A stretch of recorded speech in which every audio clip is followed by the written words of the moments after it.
আসসালামু আলাইকুম রহমতুল্লাহ। চট্টগ্রাম শহর এরকম হবে এটা কখনো আশা করিনি।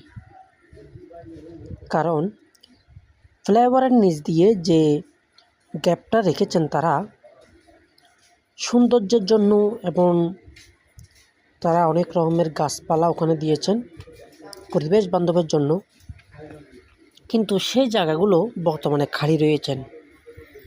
ওখানে আর কোনো কিছু নেই, দেখতে পাচ্ছেন আপনারা, ওখানে কিচ্ছুই নেই। ওখানে একদম খালি মাঠের মতো হয়ে গেছে। কতটুক পর গেলেই দেখতেছি টোকাইরা ওখানে ঘর বেঁধে রান্নাবান্না করে পরিবার নিয়েও রয়েছেন। এইভাবে পরিবেশটা নষ্ট করার কি দরকার ছিল? এটা দেখার কি কেউ নাই?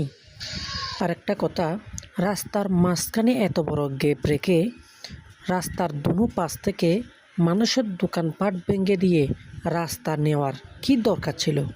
আপনারা দেখতে পাচ্ছেন এটা কিন্তু রাস্তার পাশে না, এটা মেন রাস্তার মাঝখানে যে ভ্যান গাড়িগুলো রেখে মানুষ ব্যবসা করতেছে এবং রিক্সার ড্রাইভারগুলো রিক্সা রেখে চলে যাচ্ছে। হ্যাঁ, এটা কিন্তু মেন রাস্তার মাঝখানেই। দেখেন এখানে কত বড় একটা রেস্টুরেন্ট, মেন রাস্তার মাঝখানেই এইসব দোকানপাটগুলো রয়েছেন। কথা হচ্ছে যে এটা আমাদের বাংলাদেশের জাতীয় সম্পদ, এটাকে সৌন্দর্য রাখাটা খুবই জরুরি, এটা আমাদের একান্ত দায়িত্ব। এখানে ময়লা আবর্জনা ফেলবে, টোকাইরা এখানে বাসা বেঁধে রইবে, এখানে রান্নাবান্না করে তারা খাইবে, এই সমস্ত এগুলোর থেকে বেরিয়ে আসতে হবে। আমাদের পরিবেশ বান্ধব রাখতে হবে, এটা ফুল ফালা দিয়ে সাজানো রাখতে হবে।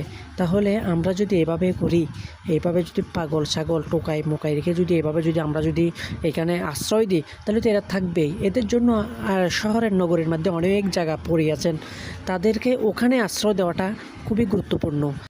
আমি চট্টগ্রামের সিটি কর্পোরেশনকে দৃষ্টি আকর্ষণ করছি, এটা যথাযথভাবে আপনারা এটার একটা উদ্যোগ নেন।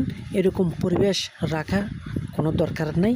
আপনারা যত পারেন পরিবেশটা উন্নয়নের দিকে লক্ষ্য দেন, কারণ দেশের সম্পদ আমাদের, এটা অধিকার, আমরা বলার অধিকার আছে।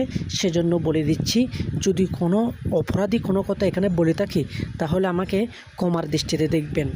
আসসালামু আলাইকুম রহমতুল্লাহ। বর্তমানে আমি আছি চট্টগ্রাম নগরের বটতলী মোড়ে। আসসালামু আলাইকুম, এখান থেকে বিদায় নিচ্ছি। দেখা হবে আগামী কোনো ভিডিওতে। আসসালামু আলাইকুম।